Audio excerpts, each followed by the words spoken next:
Hey everyone, welcome to LimitLess Radiocast, episode 88. Chad and I are hanging out with the awesome and amazing Erin Herle today. We talk some sports psychology, stress management, stuff that everyone that's in sports actually needs to hear of.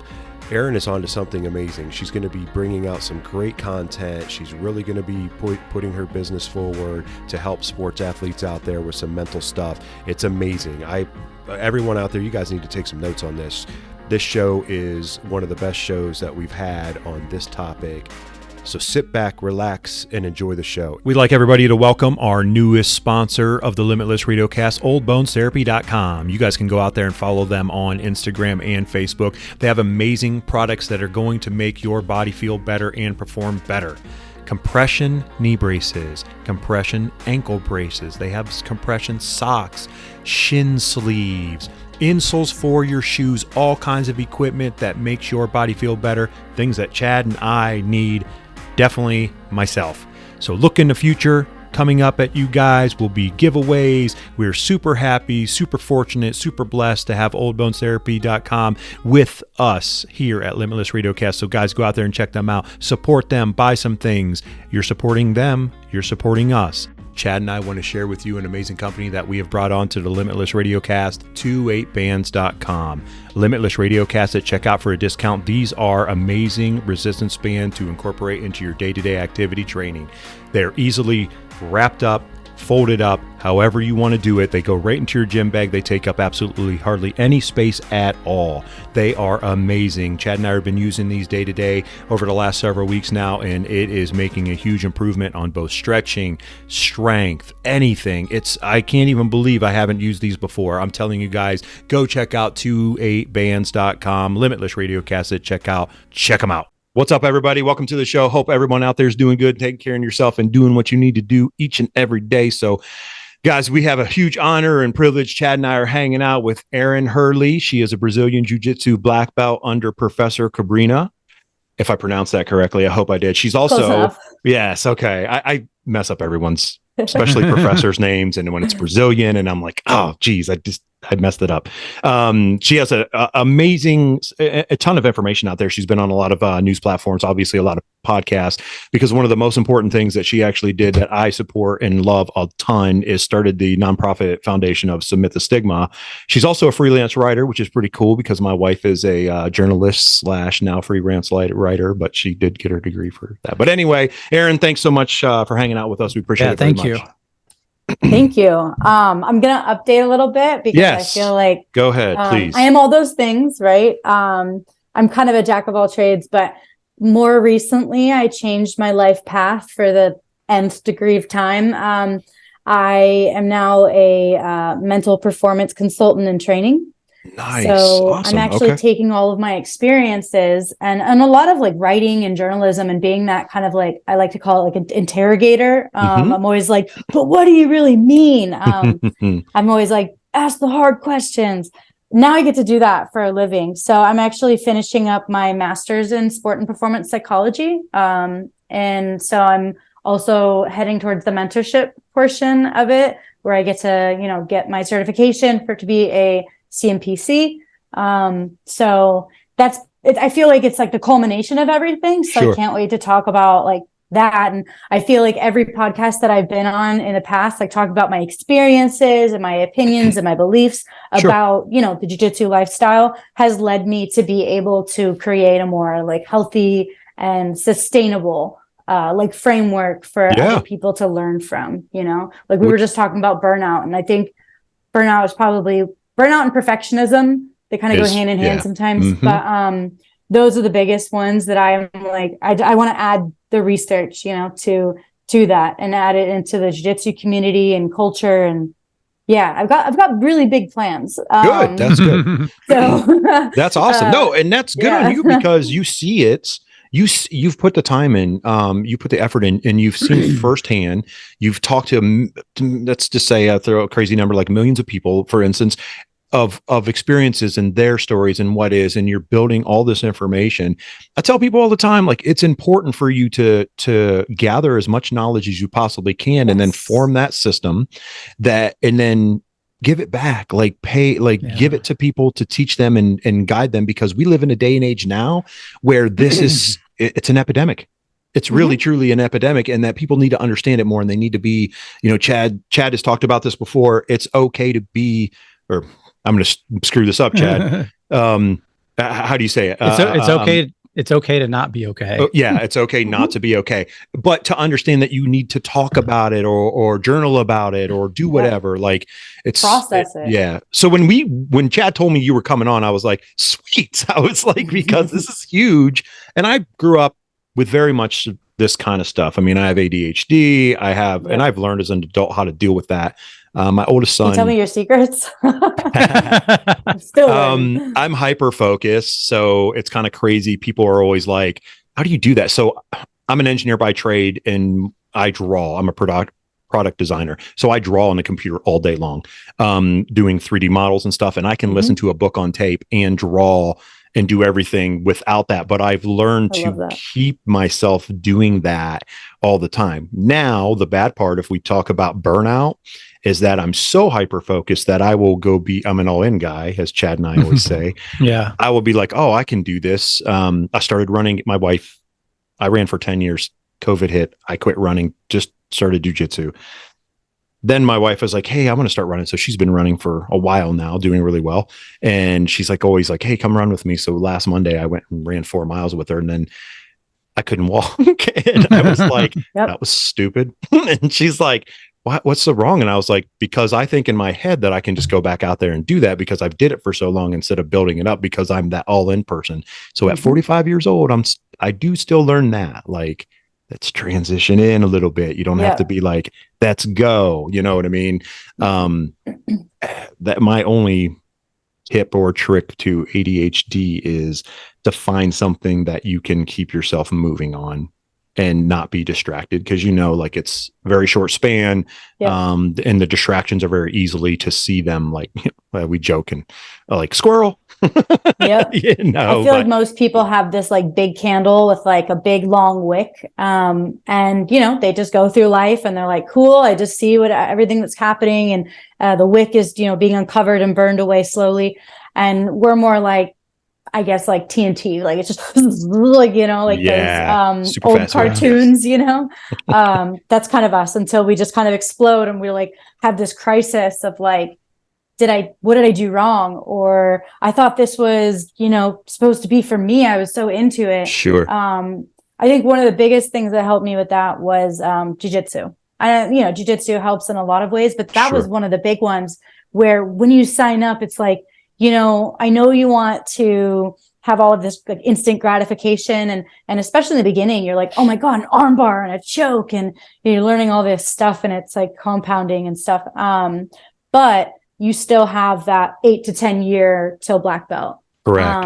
And so it has the both short-term and long-term goals. That's mapped out. That's how you do it. That's how you do life. You can go to each, go really fast to each one. Eventually you're going to be like, whoa, this is a marathon, not a sprint. So yeah, for sure. Usually what we do is like, we sprint, rest, sprint. And we still get to where we're going about the same time. It just is a different path. And that's what I felt. Yeah. And so, especially the hard part about rankings is like there's good and there's bad. The good is that it's pacing us and we're able to see progress, and you can think, this is what a white belt does. This is what a blue belt does. This is what a purple belt does. And especially if you compete and you're comparing yourself literally to the other people at that rank, that's great. But comparison, right? We're comparing, and comparing is really hard when you're like, well, I trained just as much as that guy and he got a blue belt before me.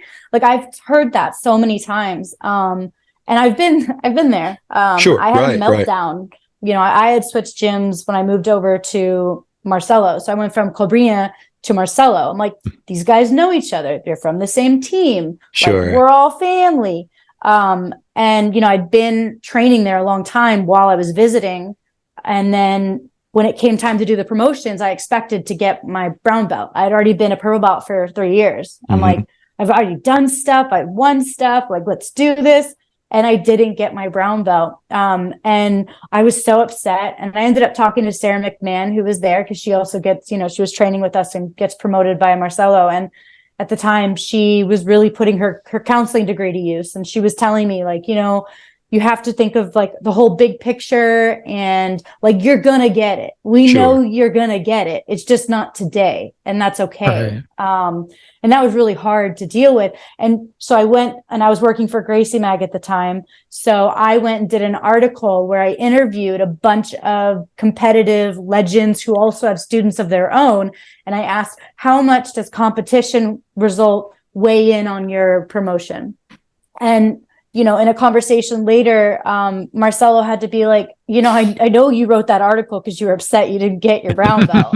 And I'm like, you're like, no, I didn't. No, oh God. Like I want to be seen, recognized, validated, but not in that sense where it was like, oh, you saw my like inner temper tantrum. And so he's like, look, you've been here technically training under me for 6 months. I don't want to be disrespectful to Cobrinha. Like, I don't, like, it's just going to be a little bit longer, dude. Like, Right. And so I've matured a lot through that and through those experiences. But I mean, I've definitely had my temper tantrums, and the rankings are just really hard to deal with sometimes, especially like stripes, dude. Stripes are great for motivation, but I feel like stripes aren't something that should be public. I feel like, you don't, in school, for example, you're being graded. And if you have a good teacher, you're being graded based on your knowledge, how well you're getting it, your progress, because they actually care and give a shit that you understand what you're learning, right? It's not, I'm going to throw this at you, and let's see if you can handle it. That's not what school is about. It's about learning, right? We should value learning and curiosity. So I feel like when you're a professor and you're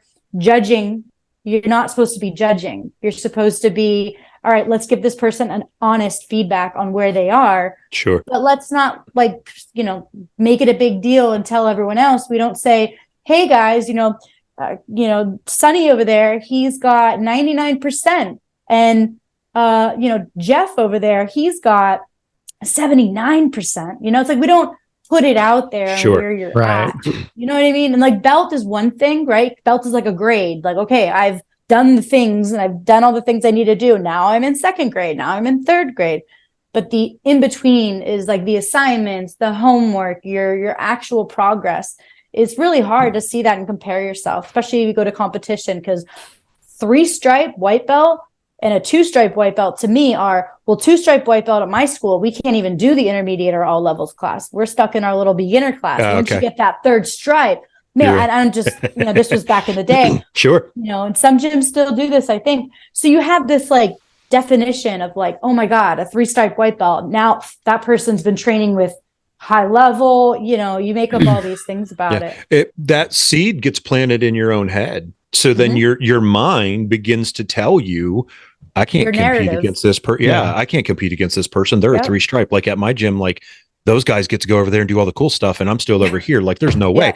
And honestly, that would be, I mean, I would personally be like, that's a detriment to the students. Obviously, honestly, I mean, that's hard. I mean, Chad, so, and Erin, I'm a blue belt, and Chad is my coach. Okay. So just so you know that. So I have to tread very even. I'm kidding. This gives kidding. So much context now. How did I not know this? This is great. This has been the first thing you said. But I feel like rank is so subjective anymore, right? I mean, I think it gets even more that way the further we go, because like you said, competition guys and hobbyist guys almost are 2 different ranks. Like a blue belt today in competition would wreck a black belt 5 years ago or 10 years ago, whatever that time frame is, right? I mean, it's so crazy. Well, that's the competition and the athleticism. And it's like, so that's also sport ethic. So sport ethic is, what are the norms of each sport? And the general sport myths are like, we praise people who fight through injury, that fight through, persevere, and like, oh, wow, they did that really hard thing and they made it look easy, and like they're a hero or something. And so when you have an overconformity, then it becomes outcome oriented. And now you're thinking, well, now I got to win. And now I got to win. And if I win, then I get all of this notoriety. I get more Instagram followers. I get more seminars. I get, you know, more ladies or men, you know, like I'm more attractive now. I'm worth more. Worth is a big thing. There's the thing in jiu-jitsu is there's no distinction. We don't have a professional league. We don't have a national governing body. We don't have that ability to say, this is my personal life and this is my, you know, work life or career life. They're just so blended. Look, you're on a podcast with your coach, with my coach. Right. So like the whole, you know, authority and all those things and hierarchy. So now it's, what can I do that's going to be better than everybody else? Because another sport ethic myth is like that when people are like trying to motivate you to train more and they're like, you know, your competitors out there, your opponent's training. Right. If your opponent's training, you know, you better be training. And it's like, that's just pressure. Like it's not, or like when you're competing and the coach is like, she's tired. And I want to be like, so am I. I understand what you're getting at. Like, you know what I mean? Like, yeah, now we're going to capitalize. Like it doesn't work that way. Added pressure and, you know, is awful. Like it's an awful additive to and healthy. Too. Yeah, it is very perceived. You know, it's our narrative. Yeah. And the biggest thing, when I said I want to do big things, I want to completely change the culture of jiu-jitsu. And that's going to be very difficult. Sure. But I want to bring it more like away from the ego, because just because you say there's no ego, just because you're like, leave your ego at the door. Right. It does, like, people don't understand what that means. No. They don't know what that means. Yeah. The more I did it, the more I was like, oh yeah, that he doesn't understand. Like, chill out, man. Like, yeah. no. And I had my what is your interpretation of ego? Like for example, Chad, what is your interpretation of ego when it says, you know, leave your ego at the door? Man, that's tough. Like, what does that look like in terms of like behaviors and, you know? I mean, I think that, you know, I guess the word chill out is the thing I look at, like, just try not to be, I don't even know how to say it. Like, try not to be a tough guy. Like, we have all these guys that come in that want to prove themselves, right? Performative, right? And do that. And it takes a while. It's going to take a while, especially when you walk in the door, right? Yeah. And somebody, because most of the time, I let everybody roll day one if they're comfortable. Like, I have created an atmosphere at our gym that I trust all my guys. I don't have to say, hey, don't go with him because you might get hurt. Right. And that's taken a long time to cultivate that too, to where I don't have to have my eyes on everybody. Now, obviously, we're not baking cakes and it's jujitsu. Things could happen still. But I trust all my people to roll with whoever, male, female, anybody. Are you making this explicit? Like when someone signs up, are you like, this is what we have here. This is the situation. Yeah, yes and no. For the most part, yes. Yeah, I would say the culture has been built that way. Yeah, the culture has been built that way, and it's just known, something that I won't put up with. You know what I mean? Like, if you're going to go hard, you know, we'll have a talk, and we might have another talk, and then it's going to get a little more, you know, hey, like, I don't want to lose any student. Obviously, it's a business, but it's going to come a time where you're a fit or you're not a fit. So you either change to our culture or you can go find another gym. And usually they change to the culture and they figure it out and slow down and all that stuff. You know, it's like, I've had people go hard with me and I'm smaller, you know, I'm going to be 48 years old this year. I'm 150 pounds, you know? So, you know, I got to choose my partners a little differently now, but I'll ask guys in the middle of a roll, like, hey, are we rolling or are we fighting? You know, oh, we're rolling. Yeah. And then we go again and I'll stop again. I've seen him like literally stop in the middle of the roll. Like, what are we doing? He's like, here? are we rolling or are we fighting? And the person stares at him like the old montage of deer in headlights. And I'm just over, and like I might be chilling or something. And I'm like, yeah, they usually say we're rolling and then we'll go again. And then it gets intense and like, hey man, like, you're like, are you mad at me? Yeah, something like that. Like, what are you trying to do? You know, and that's where we get into goals with rolling. Like, if you're a new person and your goal is to pass my guard, that's probably not a good goal to start with. You know what I mean? Not realistic. It's not realistic. Yeah. So that's kind of a long-winded answer for you, but Realistic. No, I like long-winded answers. Realistic is one of the biggest things. I recently had to tell someone close to me, they wanted to spend all their money and go to Europeans, and they're more of like a small town local grappler. And like I you try to just say, well, is that a really good idea? Like, do you really have the money for that? It's because I've done it. Like, I literally took the inheritance or the life insurance policy from when my dad died, and took 15 grand and basically just did all the IBJJFs and just had less to worry about because I could care for my accommodations and travel, and it gets really expensive. It's a really huge investment. So more than I think people realize too, by the way. Right. So I said, and of course we as the athletes glorify the travel, because of course you're going to want to experience the city while you're there, even though we know what the true focus is.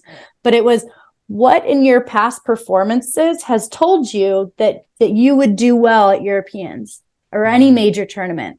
Right. And like, what we're investing in this, we're going to have to be more realistic and say, well, that would probably be more of like a travel, like a whole, like, I want to go to Paris, not I want to go win Europeans. You can tell yourself, and I've had people, have this difficult talk with me before and say, the first time I went to Europeans, I was dating this really abusive person, and he was going to Europeans and I wanted to go too. And I remember trying to rally some people, and I was a blue belt, so I was trying to rally some people at Cobrinha's to like go with me, and those guys just kind of wanted to party and just didn't come to fruition. So I was like, you know what, I'm really gonna spend my money and go there, whatever. Well, I had this really embarrassing loss, only embarrassing in my mind because shame is very internal, right? Sure. And so I ended up losing first round pretty bad. And, Cobrinha was like, I know you went there to go see your boyfriend because he's long distance. That's why. So it was like, I'm going to meet him there. I know you only wanted to travel because you weren't even training that much. Like I can tell with your behaviors and the things that you talk about and what you feel, like you're just enamored by this guy. And of course, yes, you're going to tell people like, of course, I'm going there to win. Of course, I wouldn't sign up if I wasn't trying to win. Right. So then, but you have to tell them, like, is this realistic? Is this really what's happening? You have to look at that. So I had to look at this person and say, do you really think that you could win? And, and they're like, no, like one IBJJF didn't go so well. And that doesn't mean that you can't in the future. Sure. Like, that's a great goal to have. But then, if we're setting that goal, then, what are you doing to make that happen? And what are your process goals? And what are your performance goals? So, it's not like an easy thing to say to someone, but a lot of times they need to hear it. Sure. And a lot of the times it just needs to be like a reflection to say, look back and say, okay, so you say that you want to do this, but your behaviors say showing this. Me this. Yeah. Dude, it's very similar to, and maybe I'll get a little controversial. Yeah. But IBJJF has an anti-doping policy, right?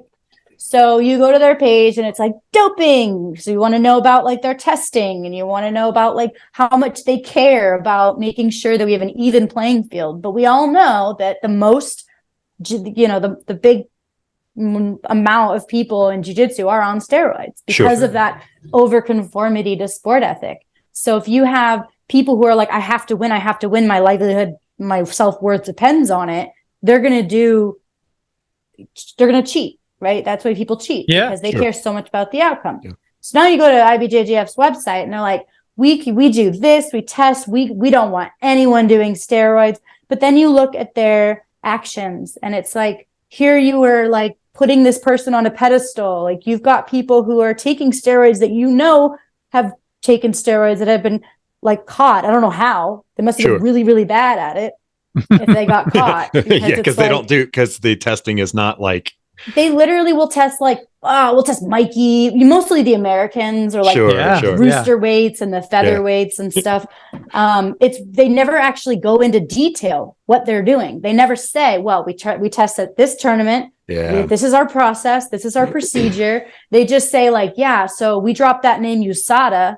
And now we've got people that actually are going to think that we care. Right. And so there was this whole speech that I had to watch. It was like a TED Talk, I think, or no, I forget. But for my studies, and it was about going to the values of a company looking on there, like even the Olympics, Mm-hmm. and seeing what they value, and then seeing what they really value, where they put their money, where they put their time, where they put their marketing, their efforts. So it's a lot of just talk. And so there's a lot of facade and there is so much. And sometimes like in that way, it's manipulative and they know what they're doing. Yeah. In fact, one of my favorite things that's in that anti-doping policy is mental health. And I remember putting on my story, I'm like, has the IBJJF ever done anything to help you and your mental health? It's not funny, but it is funny because it's it's hilarious on their spot that they have not done their due diligence. They haven't done what they should be doing, especially in a that's, be honest, it's a combat sport. You know what I mean? Like, it's physical. We talk egos and all that. You look at ADCC, for example, and they don't really say, hey, do steroids. We love it. But really, they're like, this is the steroid Olympic. Like, get as bulky and for sure. We want a show. Like, because that's the thing. They want a show. So action and, who cares? It's not cheating unless it's not, unless it's in the rules. But if you don't have those in the rules, then it's not cheating. Sure. So it's kind of like this unspoken thing. And that's great. So don't say it. Don't go out of your way to create an anti-doping policy when you don't give a shit. And in fact, maybe you do want them to overcommit to their sport because, that's dedication. Right. Right. And so a lot of it is like, I try to tell people that, look at what people do. Brene Brown, she's a shame researcher and she's great. She talks about like courage and leading and all this stuff. And she talks about how, create actual human, meaningful connection. You've got to look at how someone thinks, feels, and acts or behaves and the connection between those three. And so a lot of times you can look at something and say, hey, what did you say you wanted to do? Okay. But what have you been doing? Okay. And you say that you feel this way about this thing, but the way that you talk about it and you think about it tells me that that's not, there's incongruencies. And so it takes someone on the outside a lot of the times, and that's someone that I wish I had, is to say, I had those moments, obviously, like I've talked about Cobrinha and Marcelo, but you need someone to say, this is what your situation is, and this is what it tells me, and then how you're acting, how you think. All these things are going to tell me so much. Or you just say, tell me a story, or tell me about a time that you felt great. Tell me about a time that you felt shitty. And then now let's take it apart and see what those elements were that maybe impacted it and how we can control or change those. Is this what you want to do within the BJJ community? Like what you're headed towards in this, like what you're speaking of? I want to help coaches. So as much as I can help an athlete, I strongly believe that environment is huge. And of course we can't control our environment necessarily. And a lot of the times, like I was lucky, like I started in LA. So the first gym that I walked into was Hamala Bahal's, and he is, multiple time world champion, legend, love the guy. But I mean, I just walked in thinking it was just Joe Schmo Jiu-Jitsu. And then, someone goes, did you know that he's like the Michael Jordan of jiu-jitsu? And I'm like, what? So then I'm like online, I'm like Googling him and I'm like, what? And so you kind of like go, wow, I hit the jackpot, and then Cobrinha moves to town and I'm like, hell yeah, I'm going to go with that guy. And then, start dating someone in New York, and Marcelo Garcia, sweet, and go train with JT Torres and go train with Lucas Lepri and all these people. And I'm always seeking out the highest, like the biggest, most tough room. I wanted to always be the best. So I got a lot of information from that. And so I was really lucky, and I feel very spoiled in that respect, because someone from Ohio, for example, especially back in the day, you have some really great people, but how do you know? How do you know back in the day? Well, we know now. Right. Yeah, exactly. But like back in the day. And so it's like, being able to kind of see the doors that have been opened for me and the doors that I sought out. So now I really want to help coaches. So environment, you can change, but back in the day it used to be, you left, you're a creonge, you're a trader. But now it's like, okay, we get it. It's your money and you're going to take it elsewhere. And there's still going to be a lot of hard feelings, but you can do it in a correct way. But of course, not everyone could just move across the country. So even if they're a hobbyist. So then it becomes, how do I how do I help people in the jiu-jitsu community to feel safe, to feel like they want to be there, that they have a good, healthy, sustainable culture, and mostly for competitors. So my ideal client is usually someone who either wants to compete or does compete. Sure. And so, I don't know the business aspect of jiu-jitsu. I've never had my own gym. I teach a lot of seminars, but I don't have my core group of students. I don't have that. I don't have my own curriculum. I don't have any of that. I mean, if you're a brand new white belt, like I can give you an introductory lesson, but I honestly don't know how I would technically map you out from white belt to blue to purple, because that's really difficult. And look at it like this. You just do it. You're about to. Because you're going to be, but you're going to map them out in a different way. This is awesome because, personally, I mean, I read a ton. I try to study and absorb as much information as I can. And this is not something that I've ever heard of someone doing, because you're taking it from a different aspect. So you, Erin, are taking all the life stuff that you seen and watched and professionally seen from a coaching standpoint, and you're going to be able to put this in one pool, and you've learned a lot and you've studied a lot. So now you're going to essentially take people from white belt to black belt, beyond, however you want to say it, and you're going to have a curriculum. You're going to have these plans and mapped out stuff, and you're going to say, oh, this person, now this is going to sound terrible on my part, oh, you fall in this category. Now everybody out there, I'm not saying you fall into a certain category, I'm just stating that there's information that goes, oh, I've seen this kind of before, that's explored that way, so on and so forth. It's, again, as we said earlier in the show, it's vital for people to understand this. And it's my little thing of going, you have people at your table, right, Chad? What do I say all the time? Yeah. I say there are people that sit at your table. There must be someone who loves you, and they're going to encourage you, and they're going to always be like the yes person. Yeah, you should do this. Yeah, man. Yeah. And then you should have someone right across from them that's the challenger, and it says, man, that's a terrible idea. Why are you wasting your time doing this? Or you're not ready for this. Like you were saying with the person that you spoke to about going to Euros to compete. It's like, doesn't mean you're not going to be ready someday, but right now you're not ready. So that person needs a challenger in their life, because they may have someone on the other side that you don't even know going, you need to go do this. Yeah. Don't worry about the money. Like, no, make smart decisions, which you put, and people need that as group. And there are more people that sit at those tables that are different aspects and different, ways that you would speak to somebody, but it's super vital for everyone in their life. Hear me on this. You must have this. It's super important for you to live successfully and feel good about yourself from day to day, because there's going to be terrible days and good days, and you're going to need those people around you. So keep your circle tight, not in a bad way. Go ahead, Chad. Well, I think the most important thing too for Erin is, we say you've seen things, but you've lived all of this. You've lived them. So you felt it. I mean, somebody can always say, well, how do you know? You're like, well, I experienced this personally. It's not like I was there. You were there, right. You can go to school and learn and get degrees and all that, but man, the experiences you've had are second to none. I mean, right. Well, that's the theory and then the practice. Yeah. So what I like to think of is that you have these experiences, and then you have the knowledge, and you lay the knowledge over it, and you see, things become illuminated, right? Yes. It's rather than, it's like if someone were to read a book and do all the research and watch all the videos on jiu-jitsu, doesn't mean that they can do jiu-jitsu. Right. They get out there and they're like, Kimura? Right. Right. Like exactly. Right. So like you have to practice it, and you have to do it. And kind of what you were going off of is, you need to have your own path. And I believe that, one of my core values, I would say, is authenticity. And so, but that's not easy to say, because so many people don't understand how many influences that they have on themselves. Right. Like those kids that were pushed in sport. If you're pushed into sport, you're not really going to be thinking about, well, I love this. Of course I love this. I've always done it. Rather than, do I really love this? What about it do I love? What about it would I change? What about it do I think that helps me and supports me versus, maybe I don't really like this and I just done it.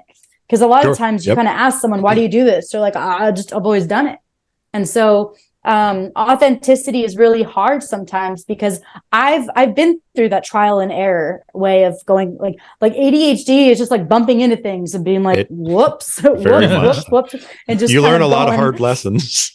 Exactly. It's just trial and error. And so it, like on the outside, doesn't it look like, what? You were going to commit to that, and then you didn't commit to it, and now you changed it, and you keep on changing what you want to do. And it's like, no. I go, for lack of better words, balls deep into something. And then I realized later, like, that's not for me for whatever reason. And then I'm like, cool, next one. It's not that I said, oh, I don't want to do it anymore. Like, oh, I give up. Like, no, like I almost became a firefighter in 2020. I went back to school for EMT, which I had took 10 years before. I got my certification for EMT, and I was training for the physical test for firefighters. I was applying, I was doing interviews, I was getting into all these different departments around the country, and, you know, deeper into the process, background checks, you name it. And then I did the orientation, the practice, and the real test for the physical test. And it was hard. And I was like, you know, when it comes down to it, if I am not physically able to drag my fellow firefighter out of a burning building, and then they die because of that. I know that's like really extreme, but essentially, but you're putting in perspective. Physical is for. Right. Yeah. I had to put it into perspective, and I'm like, do I want my whole life to be, you know, where I have to rely on my physical ability? I could sit on the couch. I haven't trained in like a month and a half. Like, I could do that. I can go from being a competitive athlete to being like, yeah, dude, I'm chilling. Like, I don't like working out. I'm an athlete, but I don't like working out. Sure. I know that about myself. So through these experiences, you become more authentic, and you like kind of shed the layers of like what other people have said about you. Sometimes it's a whole process. So I actually, like, literally 10 minutes before hopping on here, I took a core values index test. Oh, and okay. It has little boxes, and it has 4 words. And within like 5 seconds, you have to choose whatever 2 words stick out to you most. And so in each box, and you do that 3 or 4 times. And it came out that I am an innovator merchant, and that I care most about wisdom and love. So love is not just like the romantic or anything like that, but just care. Like, you care about things. And then with wisdom is not just knowledge, because knowledge is actually one of them. Wisdom is the theory and the practice, you know, putting it all together and being open-minded and observing with an open mind. So that's kind of it. Luckily, I kind of knew that about myself, but it's nice to have that validation but for a lot of people, there's different ways to go about that. And what's kind of like a lot of people will say is, I value wealth and status, and, you know, and when you ask them about it, they'd probably say, well, of course you need money to live. So yeah, it's my goal. But really, they've been struggling with money their entire life. And now it became a pursuit for them, a specific pursuit, where if you're going to choose a career, you'd rather go with the one that makes you more money than the one that makes you more happy and has a better work-life balance. You know, so those are type of things that I look like. I'm like, oh, that's a red flag. But I also am from the belief that I can't just tell people like, that's unhealthy. Because they're not really going to take it. But you know? They're going to be like, excuse me?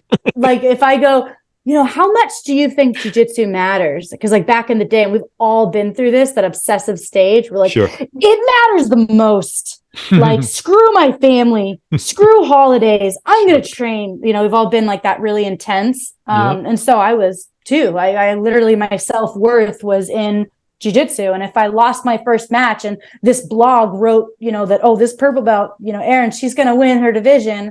And I put all of my Whole Foods, you know, lunches on my credit card, and I don't actually have a job. I just had some money saved up, and now all these things come crashing down that moment that I lose the first match. I'm like, I wasn't even here. I always tell this story, but my mom always gets me the Brazilian steak, because they usually have the tent to Pans or Worlds. And so we were sitting down, and I had lost my first match at Pans, and I had my food in my lap, and I just start crying over it. And I'm like, I don't deserve this. You know, and that's really sad. That's really sad to look at. And so some people would be like, no, you're so dedicated.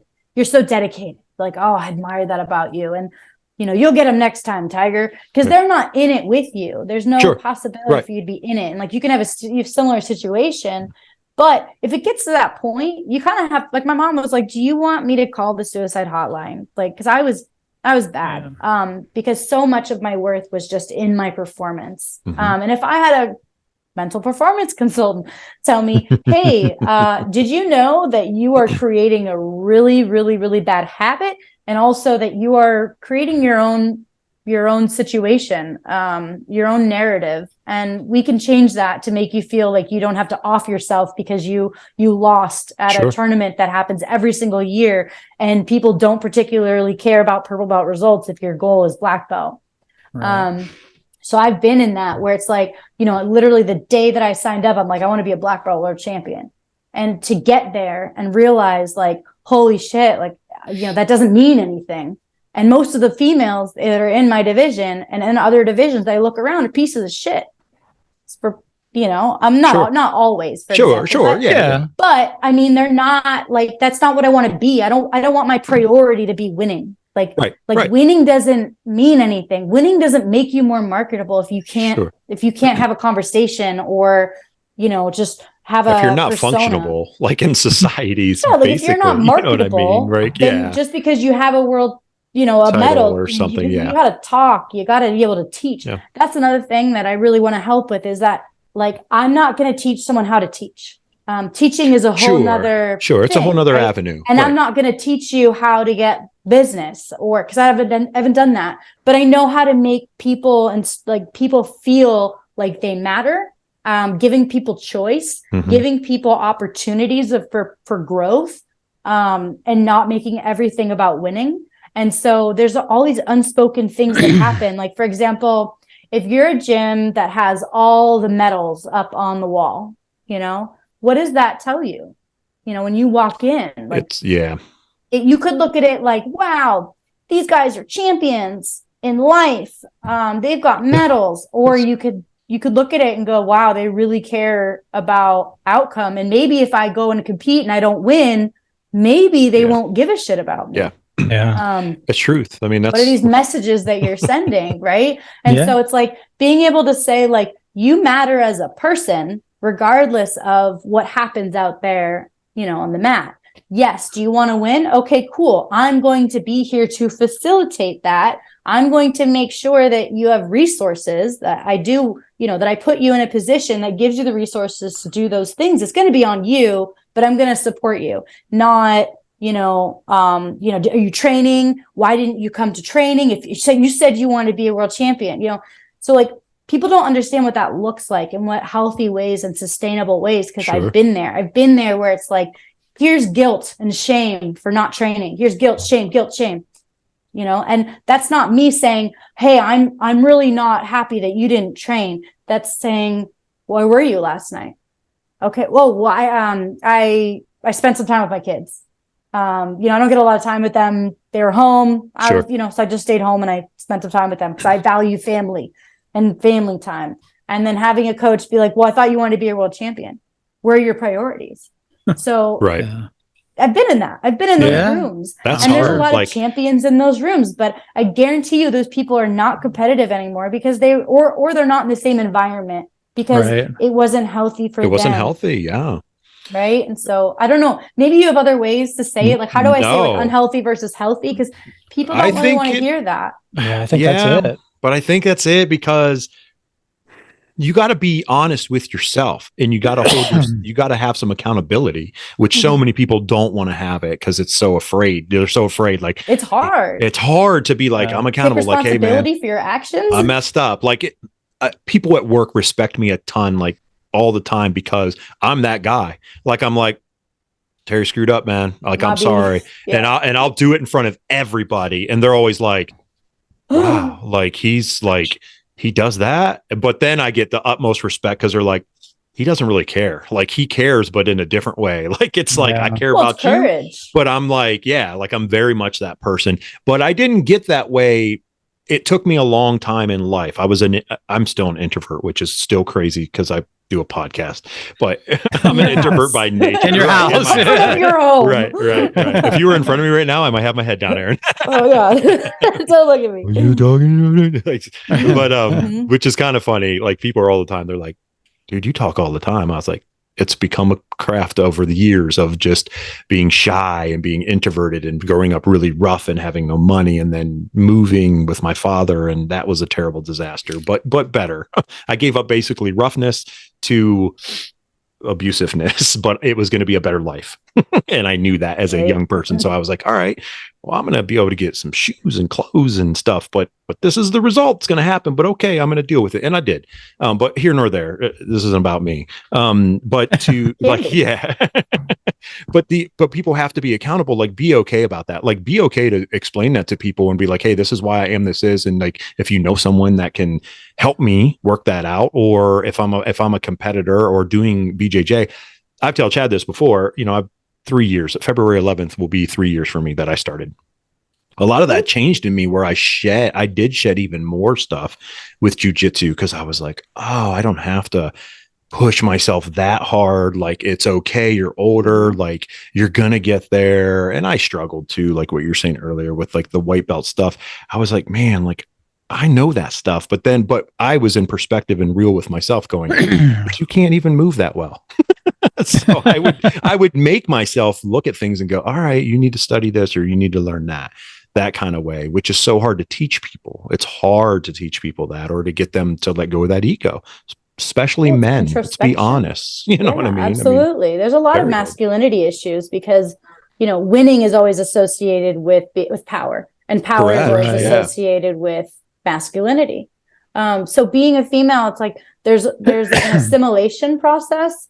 So there's actually studies done about female MMA fighters and how they overdo their femininity because they feel that, being so masculine, whether they have muscles and look masculine, or if they're acting masculine by, punching things and fighting or rolling and all those things, it's like, they're like, well, I can't lose my femininity.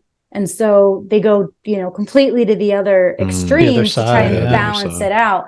But at the same time, they also acknowledge that they act like men more. And what I mean by that is, everyone's going to have a different definition of what acting like a man.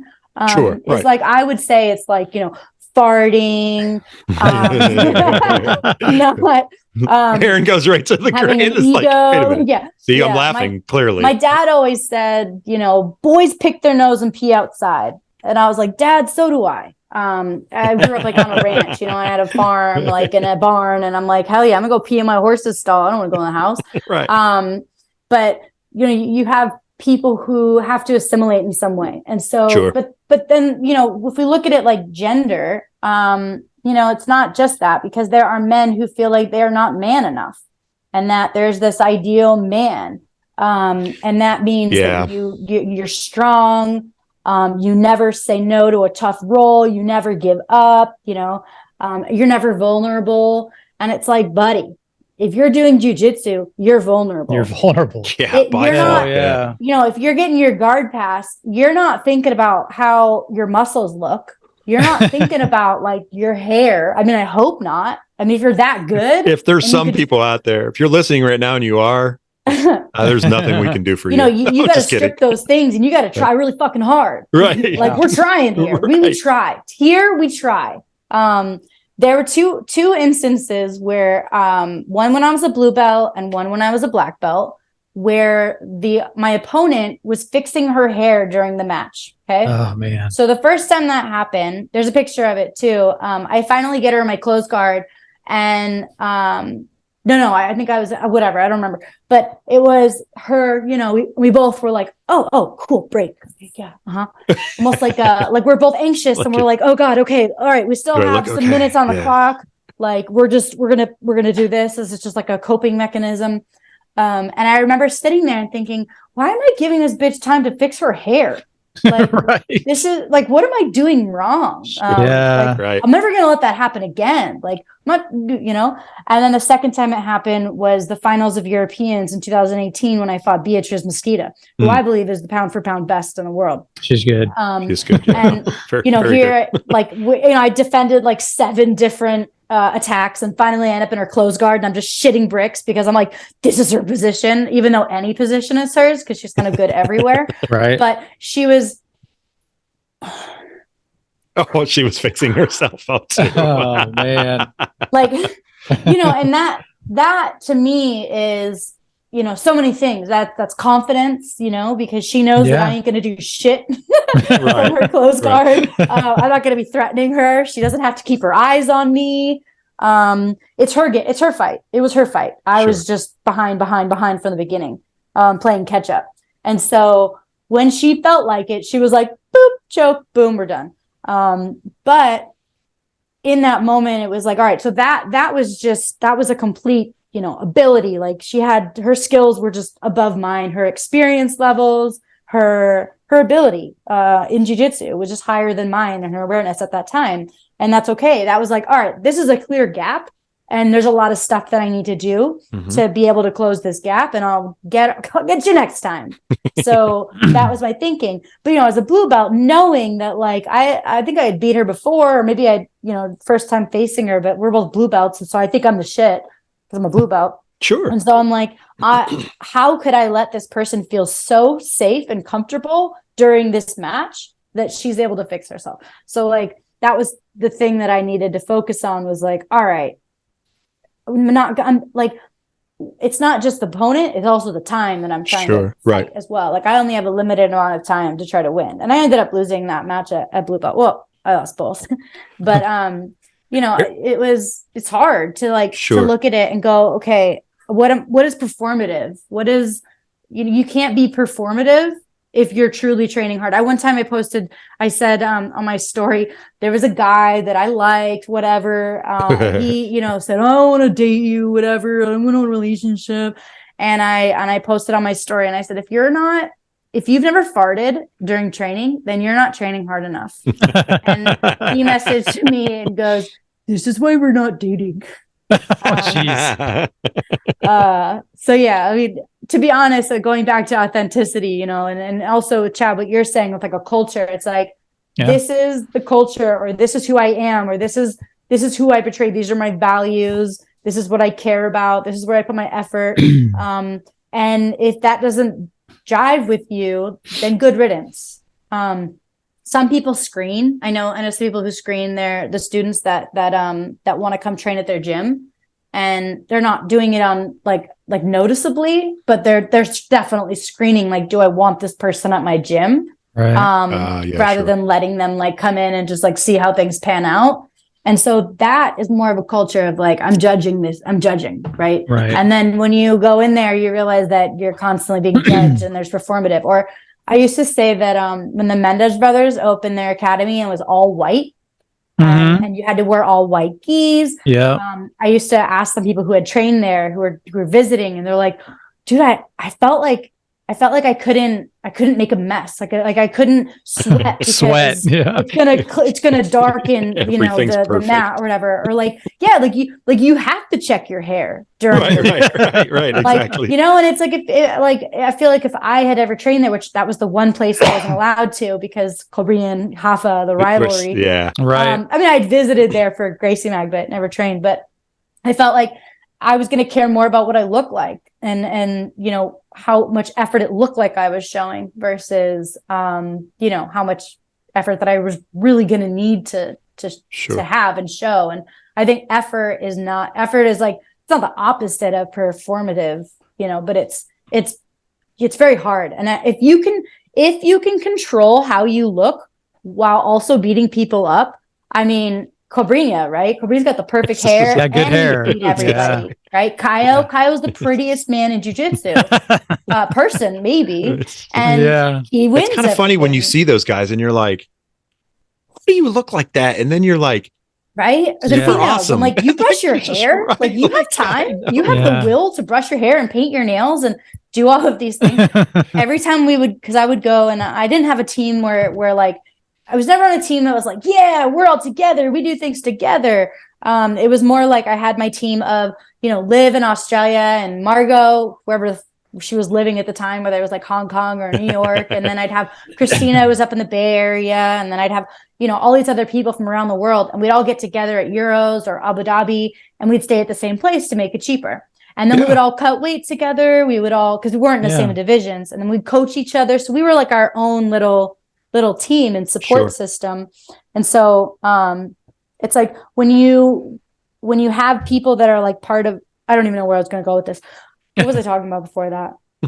I don't even remember. This happens. We were talking about the prettiest woman doing hair.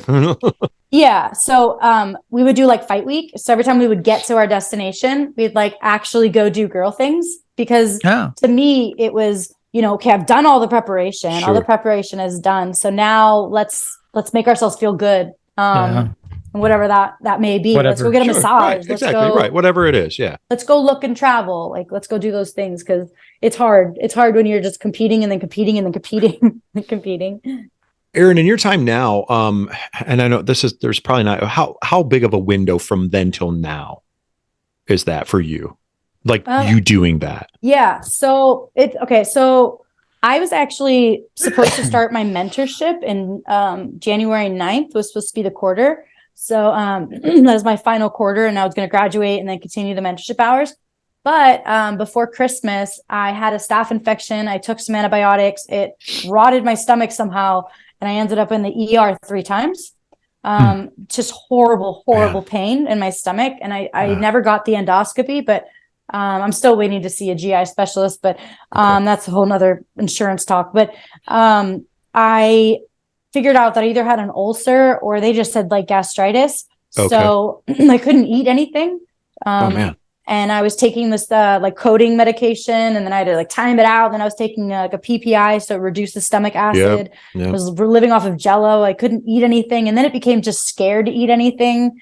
Because you're afraid of the result of what's going to happen. Right. Yeah. So I was supposed to go to Pedigo submission fighting, Daisy Fresh. I was supposed to work at the Mount Vernon High School, and as well as like the jiu-jitsu and the wrestling academy there. Oh, nice. So I flew out on the 6th, like knowing that I wasn't fully healed by any means, but I was taking my medications and with me. And I got there, and I had one night there, and I was like, I can't do this. I woke up in a panic. And I was so weak, and I was like, I just need to get home. So I ended up coming home 2 days later, and I had to withdraw from school. So I talked to like my mentorship advisor, and she's like, look, it's 3 months. That's how long a quarter is. Like, you're not going to get left behind. The next quarter starts in April. You're going to be able to do it. You're going to graduate. You're going to just stop doing things. Stop. So I've just been literally chilling. And I'm able to eat some things that, I can't eat tomatoes yet. I Too much acid in coffee, certain things. So I'm sort of getting back. And I'm also getting over a cold, which, love my immune system right now. I was going to say your immune system's probably not like, no good. I'm going to Niagara. So my boyfriend's in Niagara. Oh, nice. Okay. Niagara Falls in Canada. So I'm going to go there, spend a couple months, and then come back here and do the mentorship beginning here. So I'm still looking for a site, but I have until April. So once I have April, I'll graduate June. And then technically, it was more ethical. Like I said, can I take clients right now? Like I have the knowledge. I know what I'm doing. Yeah. And she said, well, technically, our informed consent, as long as you have it. Okay. If I said, guys, I'm I'm not in school. I've done this many quarters. Do you still want to work with me? And you guys were like, yes, then technically it's ethical because you already know my situation and you're still willing to work with me.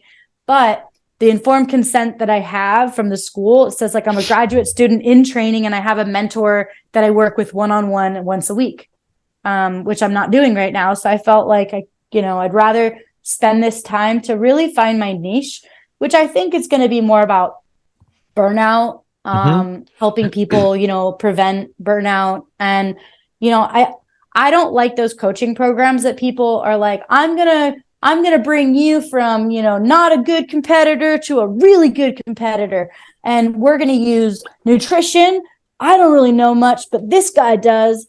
And then we're going to work on mentality and sports psychology. Like I'm going to help you with that, and it's like, okay, by the time I graduate, it's going to be a, 2-year program. I'm going to have a master's of science degree. Okay. And then I'm going through the 400 hours of the highest sports psychology without being a sports psychologist, because I don't want to rely on licensing. So I'm not going to be a counselor, a therapist, or a psychologist, but I'm going to be a consultant or for applied sports psychology. So I'm a consultant or a coach, a mental performance coach. So obviously I have to be careful with the titles I use, but so many people use those and don't have the credibility, or they take like a certain course.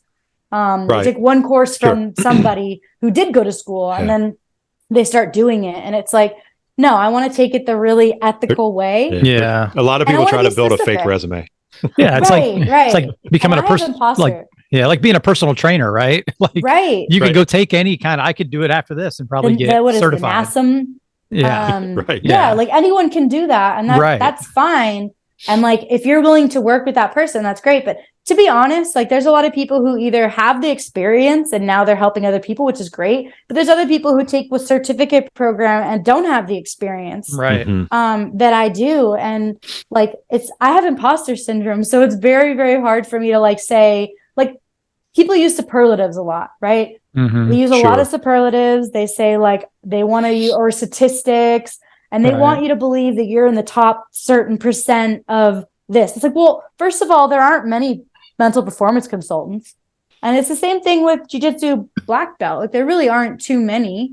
But I could lie about being a black belt, you know, I could lie about, you know, and also it's a lot of times I got seminars because I said I'm a Cobrinha black belt, or I'm a Marcelo brown belt, or blah, blah, blah. But also my accolades.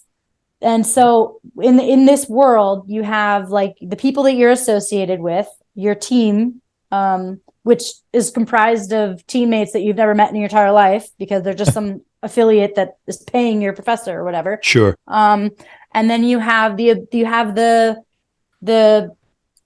I guess like accolades, yes, but what with the accolade says that you can teach?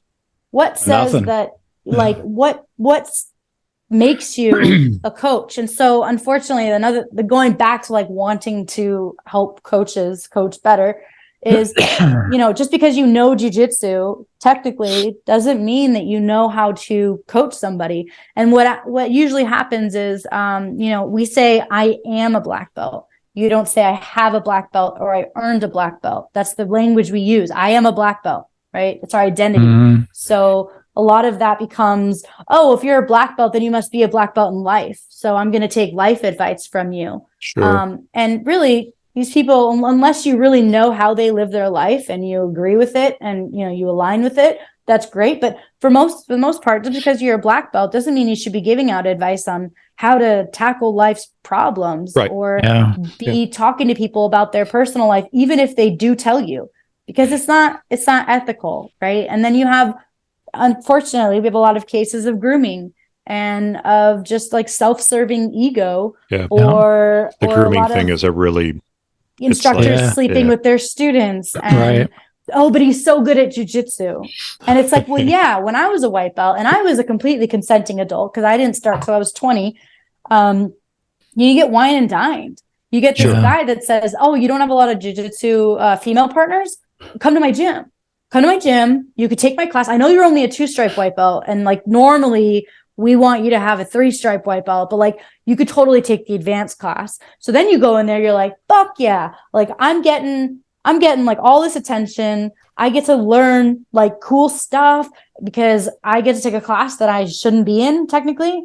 But I have this now because, you know, he wants to fuck me, then I'm going to be able to do this class. And that's awesome. And then he's going to buy me dinner and I get laid. This is amazing. You know, like, and he's super hot. Erin's like, oh, I hit the jackpot, baby. Literally, I felt that so many times. You have no idea. And obviously, like, you know, I'm a consenting adult and I consented. Sure, and here we go. But technically, if there is authority, there's a difference. There's a difference in power. Then consent is not able to be given. And so these are a lot of like ethical things that we go through that, you know, and of course there's slut shaming too. Yeah, back in the day it was, oh, you're a Maria Tatami. Yeah. You know, you sleep with everybody on the mat or blah, blah, blah. And it's like, yeah, well, if you had this hot Brazilian dude, like just waving his titties at you, like, hell yeah, that's great. That's every woman's dream. What are you talking about? Has it changed, do you think? Has it changed at all? I don't know, in to BJJ be honest. at all? I don't know. I recently heard of another case closer to me where a woman was sexually assaulted by someone that I had trained with for a while. And then, Nicholas Welker, I think he got out of prison and he's been deported back to Brazil, but he ended up grooming and raping a 15-year-old when I used to spend time with just them alone all the time. And I had no idea. So I'm hoping to actually give my, what is it called? Testimony. Yes, testimony. The deaf. Yes. I'm not a lawyer. Like, we have a really good lawyer friend that we give train. my story. Or attorney. I should say attorney, because what's that word? So I'm hoping to really it's going to screw with me the rest of the night, because it's one thing to sort of like make yourself available for other deposition, but like to put people in a situation where they're going to sleep with you because you're a black belt and that's it. Like, it shouldn't be done. Like, it needs to change. And so all of these issues of culture that I talk about are like, back in the day it was worse. I think today it's a bit different. And that's what I always wonder, like, is it getting better? And honestly, and I'm sure because the time when you came in as well, like started BJJ, it was super hard then for a female. And I still think, and I don't want to believe that it is, because all the females that are at our gym, they're treated equally. I mean, it's just like, hey, how you doing? Like, yeah, okay, here you go. Like, obviously, like if I roll with a female, I'm not going hard or anything. I'm letting them kind of work on things because I already know that I'm stronger. And it's like, no, I'm going to work on other techniques here and, but so on and so forth. But I always wonder, like, how hard is it for a female still? Do they still feel uncomfortable? Do they still feel like, oh, this is a man's world and not a woman's? Because I know it's very hard to be a professional, and my wife and I have these conversations all the time, being a journalist, and she moved her way up and was an editor, and she was like, it's hard for me to be a woman in a man's world. Like, it was taken seriously. Taken seriously, right? Exactly. So just curious from your perspective. So I would say that the sheer numbers and people like me who have a voice and use it. We have a lot of great role models nowadays, like Fionn Davies is wonderful. Fion's really good. She's just a derp living in her derp world, but also winning titles and showing that you can be authentic and you can be yourself and you don't have to sacrifice your own dignity for a gold or anything else that is asked of us. And so usually when females get the limelight, it's like I had the limelight, I would say, for a bit, where I had a bunch of Instagram followers, and I knew that if I shared my butt or my body, then I would get a lot of likes. That's natural. So that's social media. So of course I was doing that for a while and stuff. And I don't look down upon females who choose to use their bodies or to show it off, because let me tell you, when you're in like fight shape and you're cutting weight and you look the best you've ever been, like, you should be proud of that. Yeah, you should be like look at me. Pride. It's like, this isn't just about look at the hard work that I've done. Right. I feel really sexy right now. Right. Like, look at my painted nails. I just painted my nails. So like, yeah, you're feeling yourself, and as you should, because that's another aspect of confidence when you go into your matches. But I think that there's less. I don't want to say, okay, so I don't want to say that what you said was wrong about rolling with a female, but what I like to clarify with people is that rolling with other people, you have to adjust with every single person, not because of just gender. There are men who are smaller than me who I have to not kill. Right. And I can kill them if I wanted to, but then it's also like, okay, well, is it my role or your role? Is it our role? Is it, what are we trying to do here? But for the most part, like, if there's someone who's a lower belt than me, even though they're a super strong man, like, I'm not going to, I guess, just like run all over them, even though I probably could. And right. Then it becomes, I guess the more I think about it too, because it's different with people, just people in general. It's people in general. Yeah. I will just based off, even if it's a younger kid or, I mean, I'm 6'1", I'm 200 and blowing up. Just your weight, your dead weight alone is like and if I would like, we did like escape drills this past week, like, hey, we kept switching partners, like running around, and the one girl was like, oh, great, and I was like, I'm not going to crush you. Like, Yeah. I'm going to make you work to get out Right. and like get your frames and so on and so forth. But I'm not going to be like, just like here, because I felt like, oh, well, this is not completely fair of me to like do that to you. But I still gave her pressure. I still made it like, I'm not going to be super easy, but I'm not going to be a butthead either. Yeah. You know what I mean? Yeah. Yeah. Right. I mean, it's how do we level the playing field, except the playing field is never level. Yeah. True. And that's a very, I am very flexible. That's a shirt right there, Erin. That's a shirt. Like, seriously, because it's truth in life. That is true. Yeah. It's never, ever. Yeah. We all have our own, whether it's our culture, our gender, whether we grew up with abuse or poverty or, I make humor is a big thing of mine, and it's not because I'm avoiding, but it makes things easier to digest and easier to talk about, because I think that things need to be talked about. They need to be in the light. Like I grew up with a lot of like shame and putting things under the rug, and like a lot of abuse from my dad, where it was like, no, we go to school and everything's fine, even though I had 911 dialed on my phone the night before. Because my dad was having a fucking temper tantrum. So like, and I didn't know that was happening. So like, it becomes something of like, wow, I didn't know it was abuse. And then going into, what you portray, and a lot of things were like, well, I have to make sure that my parents look good. So I got to be a good kid so that that everybody knows that my parents are good parents, because we all know, if I don't do what I'm supposed to, then that's a reflection on my parents, not me. I'm not my own person, whatever. That's a whole thing, but man, I keep on going on rants and then I don't even like circle back. It's all right. It's good. The level playing field. And so I think that, like, again, you can't make it even, but you can make it in a situation where you have equal consent. Consent is important. Sure. But also, like, what is the goal here? And we have in sports psychology, there's ego mentality, ego versus mastery. Sorry, I'm really butchering this. So it's task orientation for your motivation, or there's ego orientation. And some people would just be like, no, ego's all bad. Task is very good. But I mean, if you're competitive, then obviously you have to at some point compare yourself, and you have to actually like, have an ego and care about competition. Yeah.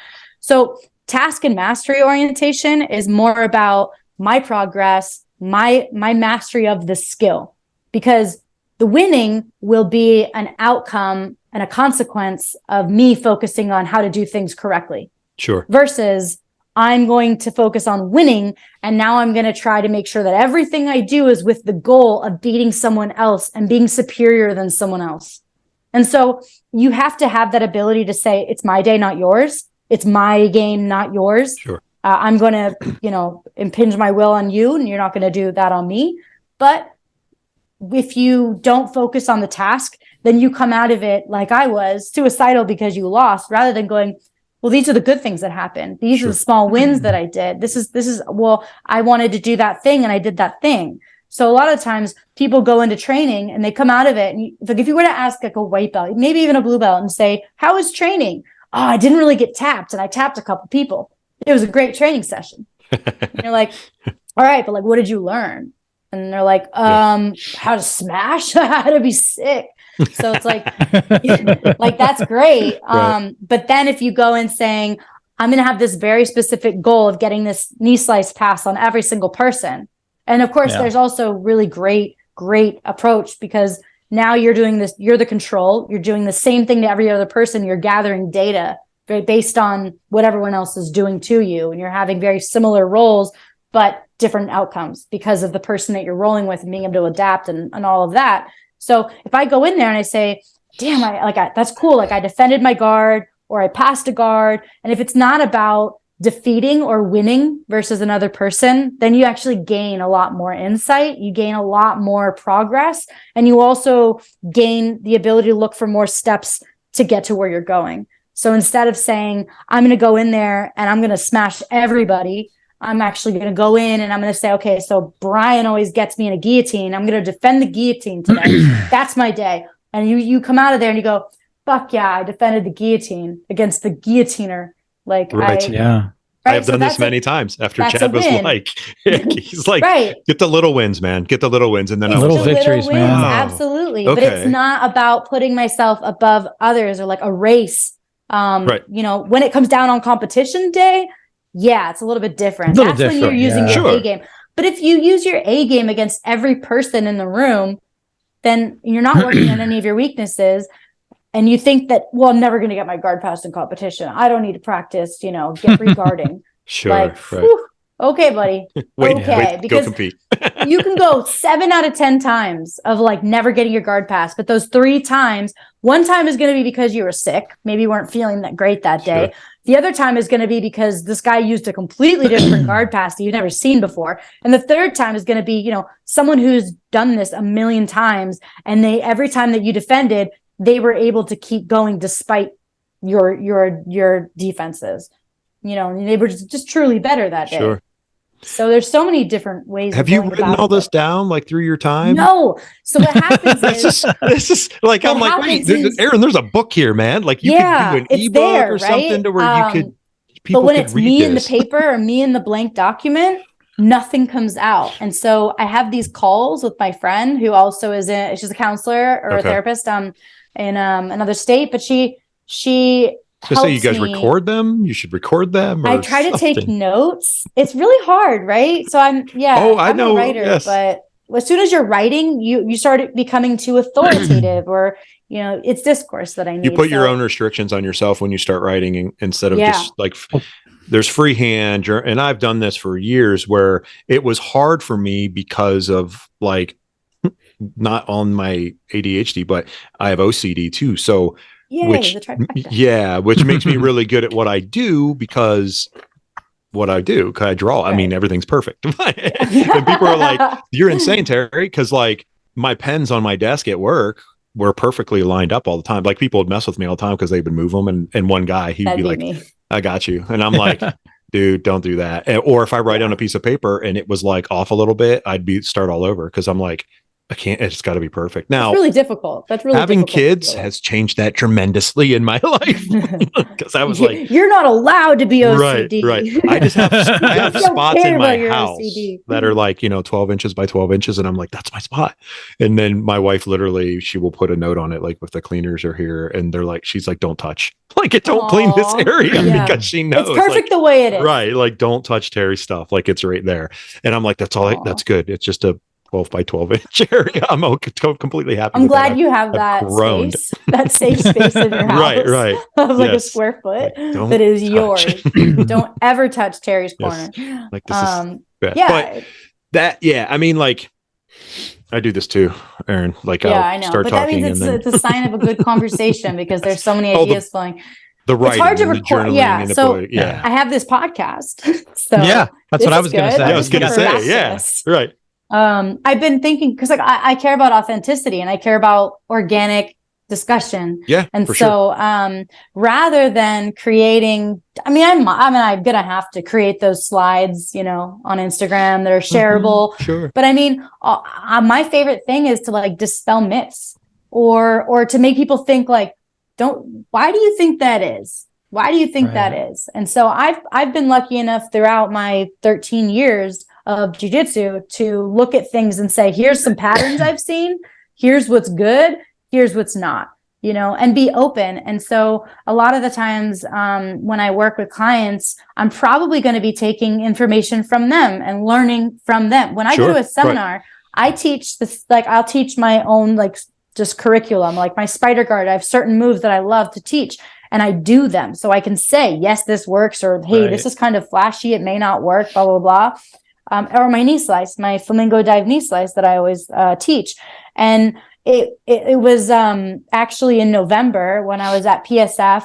I went up to Chicago to teach a class, and I've always talked about how you got to have your shoulder lower than the knee to get into that position for knee slice, because you want to keep their legs open, right? Mm-hmm. Because if they push you out of that, then you've got to do something different. Like you don't have that space anymore. So I used to call it like the gate, or like the portal from like Stranger Things, when that was cool. It's still cool. So I think so.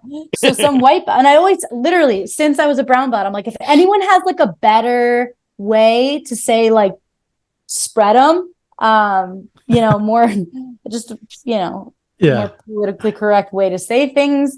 And so this white belt goes, so like a wedge. And I was like mind blown. I'm like, oh my God, that's the word. I need to wedge myself in between it. It's not sexual. It's not inappropriate. Every other word is, and he's like, wedge. And you're like, you're gonna fucking wedge. Yeah. So you're going to spread them, but then you're just going to be a wedge. Sure. But then I was like, wow, thank you, dude. Like, I'm probably not going to remember your name, but I'm really appreciative of you Sure. because now I have a word for this thing that I've been trying to find a word for. So and also, my spider guard, some guy, another white belt was like, it seems like you're doing like a hip escape in the air to get on the other hip. And I'm like, yeah, I am. Thank you for noticing. So now that's what I add. Or, people who aren't as flexible as me, I learn, like when I first try out things, I'm like, all right, is this a me thing or is this like a real jujitsu technique? Sure. And I try it out and I have other people and they'll be like, well, I don't have enough room to get my foot. And I'm like, cool, we'll just do an extra hip escape or push yourself away for a little bit. And they're like, cool, it worked. I'm like, noted.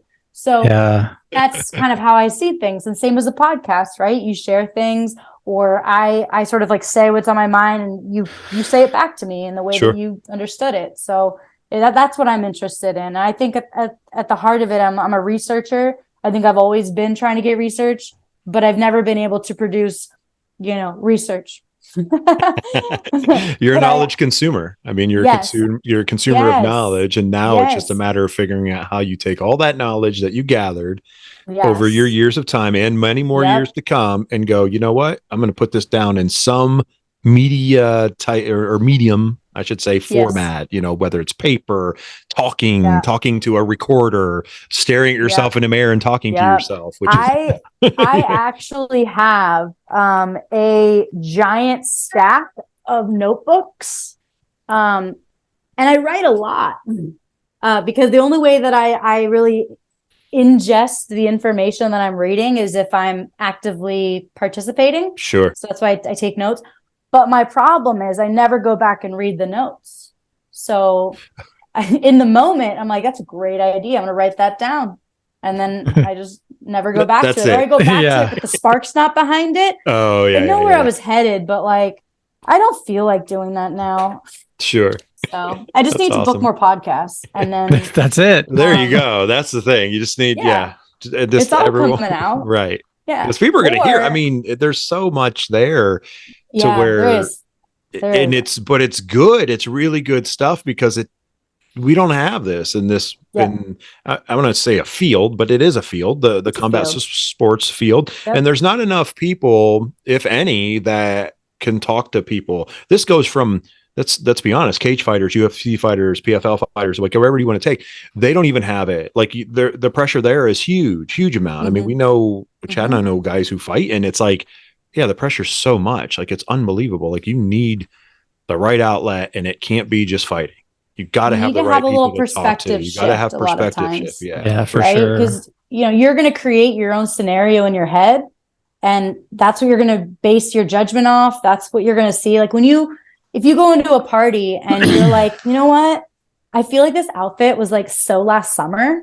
And then you go and walk in and you're like, they just looked at me. They think that, oh my God, they know that this was from last summer. Right. When really they're like thinking, oh my God, she's here. Yay. Like, I'm so glad she's here. Or damn, she good looking. Like, who knows? Like, so that's part of ADHD actually, is to constantly think about the perception. So we have what we do, and then we have the perception of others. And then we have that level of thinking about what people are perceiving about us and then acting on those perceived ideas. One thing is that, which I really am interested in, is not just stress, because people are like, stress management, just breathe. It's about perceived stress. So you and I can go through the same exact situation and come out with different outcomes. You can be like, that was such a positive experience. And I'm like, that's such a negative experience. I never want to do that again. Right. I hated that. What we perceive as stress. So stress is that imbalance between our resources and our demands. And sometimes we just need to be told, these are the resources you have. Remember, this is the demand. you're thinking the demand is way, way bigger than your resources. But in reality, look at all this. This is nothing. So you just need someone to put in check and bring up to the forefront of like what you are not only capable of doing, but what you can do because of the resources that you have, and you're not alone. Yeah. 100%. Right. So there's so much to it. There is so much to it, and it's so important. I mean, this is not to do with jujitsu, but like I've been with my wife for almost 20 years now. And we have these conversations, and and throughout our entire life, which we have a crazy house. We have 3 dogs, 3 kids. You know, we both work full-time jobs, doing podcasts, all this, you know, going train, whatever. And she does busy, stuff. Right? She runs all the time. You know, she's a half marathon runner now, like constantly. And it's always something, you know, younger sports, all that kind of stuff. But we have these kind of constructive conversations to where it's made our marriage really good over all that time, because we'll go, wow, the perception of this and this. So we'll talk about that and just get that out. And it's like, oh, okay, you perceived it this way, but I perceived it this way. And then we'll take and go, oh, well, maybe this is a better balance to do this, and so on and so forth. And it doesn't work for everybody, but I would encourage people, like, if you're listening and you ever have those kind of issues, like, don't be afraid to see things in a different perception of what someone else would be, and then to open your mind and understand it as well and go, oh, I see what you're thinking. Yeah. Which, you know, go ahead. That's hard. No, that's hard to do. You know, it's super hard. Yep. It's because what's our first thing is to be defensive. Super right? defensive. Yep. That's not what I meant. You're challenging, you know? Yep. Yeah. And I struggle with that still. And sling back. Mud basically. You know what I mean? There's 2 parts of a message. There's what you intend to send out, and then there's what's received. And you're going to view things and feel things based on your experiences entirely. And so I'm not going to be able to understand every experience you've gone through. So I need to rely on your communication. So that's why with Chad, I asked, you know, what is your definition of ego? Right. You know, and so that's always where it kind of starts. And so it's like, what do you think success looks like? What do you think it takes to be a world champion? What do you think it means to be a bad training partner? Because they're going to be different for every single person. Everybody. And so I need to know where you stand. There's that scene in Austin Powers. I forget which one, but and he's giving her a massage, his girl of the time. And he's like, how does that feel, baby? And she's like, oh, lower. And he's like, how does that feel? My training partner at Cobrinha's, she would always make fun of me because when I would do the move on them, like, does that feel good? Does that feel good? Does that feel right? Does that feel tight? Does that feel how I think it feels? Right. Sure. Right. So I'm always asking for feedback. And so she was like, you remind me of this. And so I always say that because it's literally like they both made sense. You know, right? Both sides made sense, but just the context, or there was a misunderstanding. The perception of it, and most of the time, it's great when it's hilarious like that. And I love being that kind of like, you know, I know that you know that I'm making fun of you, kind of thing. But right, and good content too. Yeah, like in a matter of the intention is always to build connection and find a level playing field, and that's what I want to do. And so part of working with clients is, I can't help you unless I know where you're at. And I can't also help you if just because I know where you're at, if I refuse to go there. I can't say we're going to work on this when you're like, but I still feel like I don't even understand what that is. So I need to see. That's going to take time, especially, because you're going to dive into a new world because of all this great information and your time on the mat and time in gyms and time of observing, which is huge, especially for someone that has ADHD. Is like observing is really good for people that have this because you can learn. How should I act? Oh God! Like, you can oh my God! Is she mad at me? She hates me. Right. Her tone changed. As you get older, you can start to diagnose some of that stuff and go, all right, that's not so bad. Yeah. Or whatever. Yeah. But I mean, it comes down to the root issue and the core issue, and that's going to be different for every person. And, you know, I'm not a therapist. I'm not going to try to, you know, to change your relationships in your life. Like my goal is, you know, performance, enjoyment, and functioning.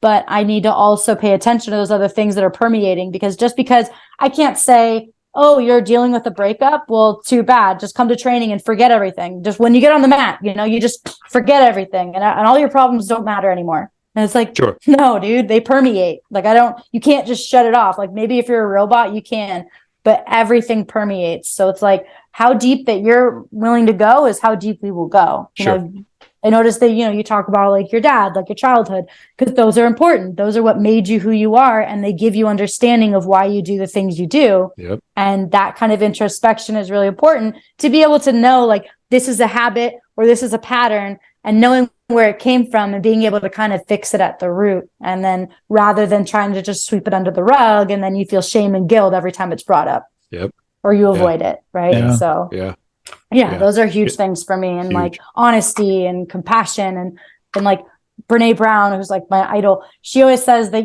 you can't, like, empathy is not where you can walk in someone else's shoes. She's like, 'cause she's a white woman from Texas, middle class, whatever. She's like, I can't be Black.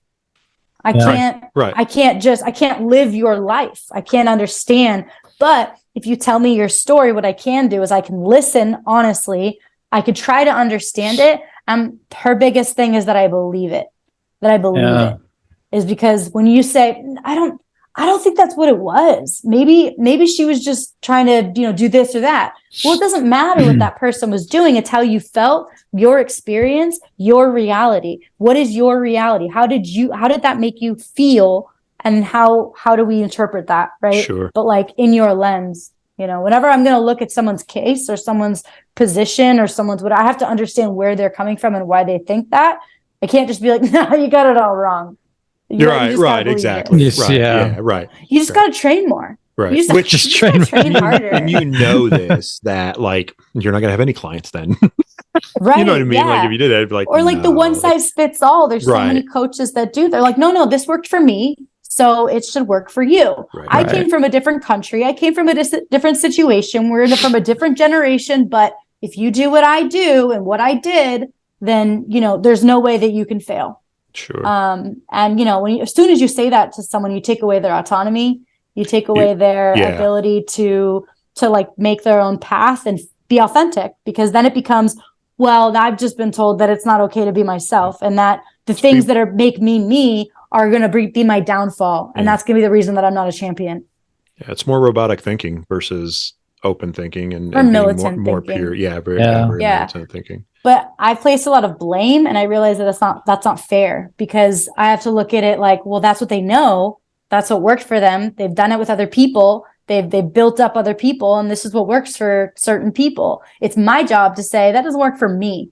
Yep. But if you don't know that, then you can't decipher that, and you're always going to think that you're not enough, or that you're not doing enough. You're not training hard enough. Yeah. You're not dedicated enough. You'll play the roller coaster life every day. Yeah. Right. Exactly. Yeah. But then, so just finding out like, what are those patterns in my life that have repeated themselves, good or bad? And then I know like, well, that's where I feel like I am most myself, or that is where I feel most comfortable. Sure. And then trying to replicate or put yourself in those types of situations. And then also turning down things that don't align with your values is really huge as well, because there are plenty of there was a time that I had to be like, I don't want to be in this sponsorship anymore, because I feel like all I'm doing is just posting hashtags and and I feel like you say that you care about me, but you don't pay me, you don't support me in that way. There's always, restrictions on what on the support that you give me and things like that. So, just certain things. So I think the biggest thing is creating self-advocates. Like, how do you become an advocate for yourself? And it's not about, I ain't going to do that. Like, it's not about that. It's about what are you willing to do? And when is it going to become there's no ROI, what's the opposite of ROI? Where it's like, I don't know. Because like ROI's return on investment. Yeah. And then there's, where it's like you do it and it's actually a detriment instead. I forgot, but there's like a phrase that you could say, but yeah, like you do something and it just actually turns you in the other way. So yeah. You gonna, obviously, I don't think you're gonna not train during all this time, right? You're gonna keep training. Yeah. Yeah. I mean, it's been hard. I just, I haven't had a love for it in a long time. Okay. Because I have my own, I feel like I have to prove something. Like if I could go back as like a blue belt, I'd feel great. but stepping away and then getting on the mat and being like, yo, do you know this like double twister skydive move? And I'm like, They're like, no, never heard of it in my life. And they're like, aren't you a black belt? Like, yeah. So that is the other perception too, is like, people, and now and we talk about it on the show many times, is, the social media, tidal wave that has come with Instagram and Facebook and everything, to where it's, and YouTube obviously, where it's like, hey, go watch this, go watch this, go watch this, go watch this. And it's like, the next thing you know, it's a move that, and you're like, did the guy disappear or something? Like, it's like, is it magic? Like, I don't even know what is that? I feel behind, but well, don't think you're behind. I mean, you've put in the time, and it's not like it wouldn't come back to you after being there for a little bit. And even so, like, you set forth the stones. You were trained by legends. Let's be honest, man. You were trained by legends. You didn't need that stuff then. You don't need it now. Exactly. Right. Screw your crab rides. Yeah. Dude, I dated the Berimbolo guy for a long time, and every once in a while he would begrudgingly use me as a training partner or a drilling partner. And I would just drill the same thing. And so I can drill a Berimbolo like nobody's business. For sure. Ask me to do it in a roll. Not happening. Can't do it. It's just not me. I can't do it. Say no. Say no. So I'm like, okay, I'll just stick to what I'm good at. I'll knee slice the shit out of you. I mean, and that's what Terry said with Instagram Reels, and we have, some new white belts in it. Like, hey, when are we going to learn this? I'm like, you can't pass guard yet. Yeah. Don't worry about it. I mean, I was that guy too. You know, I had a friend that was like, nope, you're gonna do a drill right now where you're gonna stand up in my closed guard and you're gonna break it open. You're gonna do that 100 times. Because you want to do the X guard and you want to do this and you want to do that. And I'm like, bro, my first guard was spider guard. It was sick. Like, it was sick. Like, I still feel cool. I still wow people because of like my flexibility and whatnot, and my control, my ability to be like, where did that foot come from? I don't know. Just gets there. Right. Yeah. So you also have to play to your strengths. But, for sure. Oh yeah. Jiu-jitsu very much I learned quickly is like, play to your strengths, man. Like, work. Obviously I want to get better, and I never complain about a move that I'm learning, even though I go, crap, I really suck at this one. Like, I'm not that flexible and I can't do that, but it's okay. Like, I'm still going to do it. I always use that example of, instructors will tell guys, don't be so big, don't be strong. Right. But I'm not going to not be flexible. Right. And there's a difference between it's going to go that way. I can't stop it. Yeah. I mean, there's a difference between being a meathead and being strong or whatever, but if you're using strength in place of other things. Yeah. Usually it's when they're put under pressure. Like, for sure. How do you react when you're put under pressure? Do you like Hulk out? Like Hulk out, or do you sit there and think? Like, you start with your frames. You're like, all right, let's not make this worse than what it is. All right, let me give myself some time to think.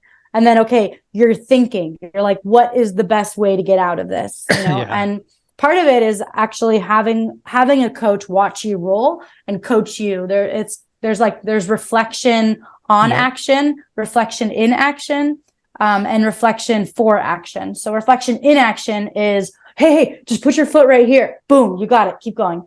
Right? Just that, like, let's make that small connection while you're doing it. Or the reflection on action, where it's like, all right, we just finished rolling and now I'm going to give you some feedback and say, when we were in this position, I feel like you could have done this and it would have made it way easier. And then there's reflection for action, which is, all right, moving forward, every time you do this, try to make sure that you don't let them do this. Right. So those different aspects. I learn best when it's reflection in action because I'm doing it. And like, maybe I need to also do the reflection on action. We need to go over it after. But in the moment of me doing something, as I'm like, all right, what do I do? What do I do? And you're like, just move your hip out a little bit. Like, sweet, back in the game. And that's how I feel is like the best way to teach someone without being like, I know you're going to submit me right now, so I'm just going to talk you through it and pretend like I'm letting you get this because my ego's hurt. Or just those avoidance of like, I'm not going to teach you anything. Like, you got to learn the hard way. There's a lot of different mentalities, and I'm very picky about who I partner with because I'm very awkward. There's a kid at Dynamics Martial Arts that I train at when I do train, but we were doing some wrestling and he's a child actor too. So he's just nice. like wise beyond his years just from being on sets and stuff. Sure. Right. And he's like 10. Maybe no, I think he was like 12 at the time, right? Like my size. So we watching the technique, we come back and I just start rambling about something as like I'm doing the move. And he just looks at me and he goes, "You just like talk a lot when you get anxious, don't you?" And it was like, yes. You're like, this was like a freaking like 12-year-old. I'm like, oh, like, whoa, dude, chill. And I'm like, that's it. I fawn. There's freeze. There's a fight or flight, freeze or fawn. Yes. And I'm a fawner. I'm like, so what are we gonna do?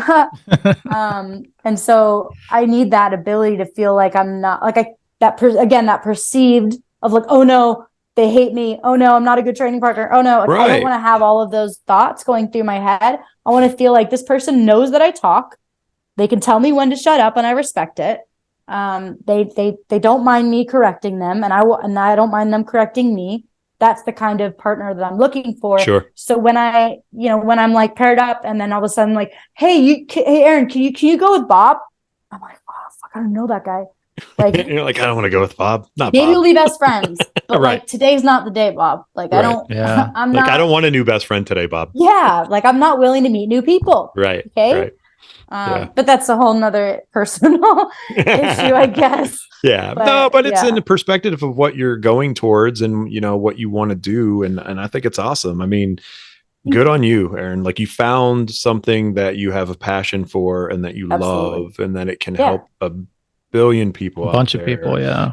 Because we need it, and it needs to be done, and it needs to just be, it needs to be in the front, as we said earlier in the show, and, that's all I wanted to know. If you're going to still, get back on a mat and train. I wasn't going to ask you if you're going to compete anymore. I figured you were probably like, I'm done with that. I moved on, and this is what my new thing's going to be. But I want you to still get on the mat, just because I think you're really good at jiu-jitsu. It's a lifelong endeavor. Right. I don't have mat goals. Let's just say that. And that's good. Yeah. Mat goal. And you don't have to, right, Chad? You don't have to have mat goals. No. Yeah. But what I'm trying to do is especially if you're a black belt already. I mean, yeah. But when I do my seminars, because people still want to learn from me, of course. No, I'm just kidding. But like people will still want to learn from me, but then I'm like, well, I really want to teach these mental skills, or I just want to educate people about these different views and help people with these tools. But how do I do that without saying, take off your gi? We're actually just going to be writing notes now. I was going to ask you, could it be like a sellable way of going, hey, this is like a 2-hour seminar with an hour of training, or 3-hour seminar with 2 hours of training, or hour and a half of training. And then we have an hour and a half of discussion. And it's a discussion based off of this. Discussion is important. If you're a competitor, I very highly recommend you staying for this part of the seminar. And if not, then you're free to go. And if you don't want to be, but if you're interested, just trying to think outside the box to go, hey, maybe there's something there. Maybe there's a niche there where that's future sellable, to where, people are like, hey, we're bringing Erin in and she's going to teach an hour and a half of jiu-jitsu technique. And then we're going to hang out, man. And we're going to talk about this, or she's going to give a presentation on, I'm going to screw it up because I'm not doing what you're doing. So if I'm going to give it a try. Come on. What am I teaching? What am I teaching? Oh yeah. See, that's perception of stress and perception of things you look at it. Like Erin's going to teach a perception of stress and how you handle stress, and the perception of what you feel on yourself. And that could be the part of it. And it's like, hey, we're all going to hang out in the gym, and it just is. Either people are going to like it or they're not going to like it. But I have a feeling that there's going to be people interested in it because it's not something anyone's ever done. It's the same thing as going, hey, let's put techniques on YouTube. Let's put it on there. Like, it's like we do this all organically with the show, and people are like, oh, how you guys doing? Is the show doing really good? I'm like, yeah, the numbers are really good, but we're not toting that out, stressing about it. We're not stressing about it. Like, it's like we organically let it build. Like, we're not asking people. We will ask people, hey man, like, share a show, come check us out on YouTube. But we're not like, hey, we're going to go buy followers, or we're going to do this or do that. It's just like, no, this is Chad and Terry. We have a podcast process. And what you see and how we talk, this is how we are every day. Like, we are no different than this. Like, this is how we are, So I think that would be good. Go ahead, Chad. I was just going to say, where you were saying, like, if she would split up a class and teach, I think it might be more important for hobbyists too on that stress and mental part. Competitors, yes, you're going to find some, but a lot of them might not want pressure. They have more pressure. But hobbyists still put pressure on themselves. They do Unwanted. because, we have some tournaments coming up and we're, I wouldn't say we're a highly competitive school. If people want to compete, they can compete. And I support that and we get ready for it. Right. But like I have some white belts that want to compete for the first time and they're like, you think I'm ready? Mm-hmm. And I wouldn't, and I'll be honest, I would not put somebody out there that I don't think is ready to, because, especially at white belt, it's a scrap, right? You're going to get after it. It's a fight. It's no other thing is a fight. Yeah. Yes. But their biggest thing, and I hear it all the time from hobbyists, people that are dentists and whatever, I don't want to embarrass the school. I don't want to embarrass you as my coach. Yep. And I always say, like, you're not, the only way you would embarrass me is if you act like a fool on the mat. Like if you get beat, punch the mat. Right. Don't be a dick. Don't be a dick. That will embarrass the school. Yeah. And I was going to say this earlier, we got off topic, but I had a friend that moved to another state, competed a lot, and, they would lose, they lost a lot, and they would call me and just all upset, about I put all this time in and what should I do? And they were a hobbyist at best too, but they were competing at some IBJJF tournaments. Yep. And, and I'll share this. I still have the screenshot that I put on Facebook and I'll share it with my people every now and again, is we can't base our jiu-jitsu on wins and losses, right? Yeah. That's the biggest thing. Like I've 18 years of jiu-jitsu. I competed a little bit, not a lot. I've won one match my whole jiu-jitsu career.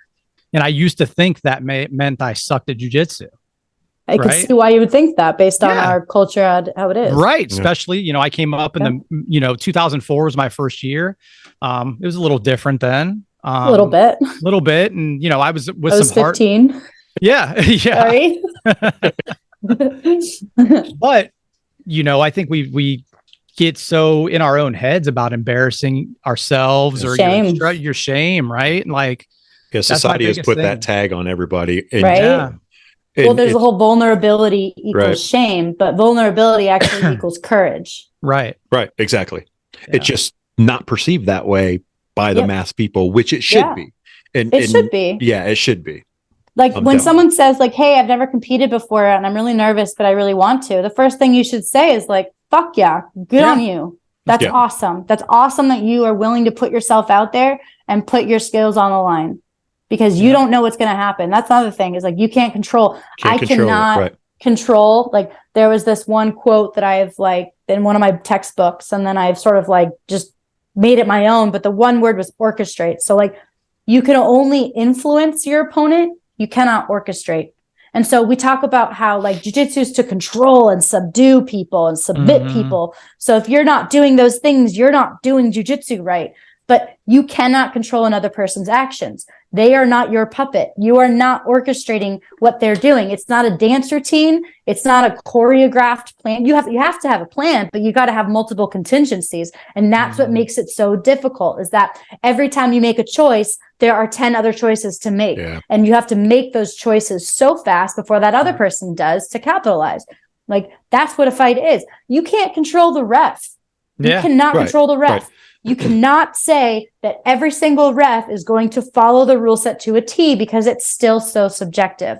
Yeah. And we've all been screwed up by the refs. Like that's what happens. Right. Whether it's a decision or it's some call that they make that like many people on the outside saw that don't agree with it.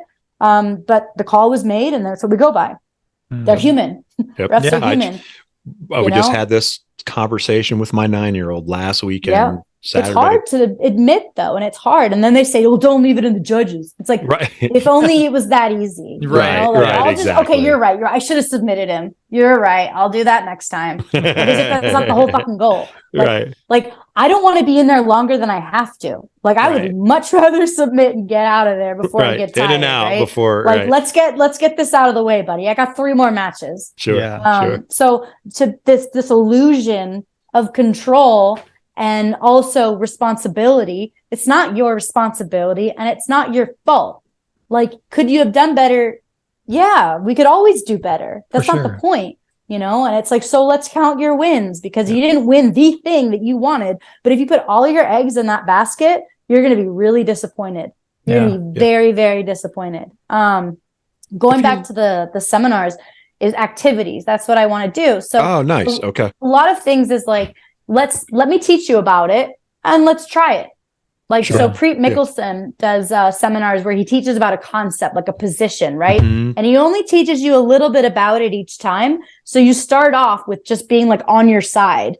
And it's like, okay, this is what I want the top person to do. And this is what I want the bottom person to do. And this is all your goal is. Just do that. And you're like, okay, I could do that. And then he keeps on adding it. And then it's like, you have to try it on. My mom always says, if you're searching for clothes, even if it looks really ugly, you just got to try it on. You got to try it on. You don't know till you try it on.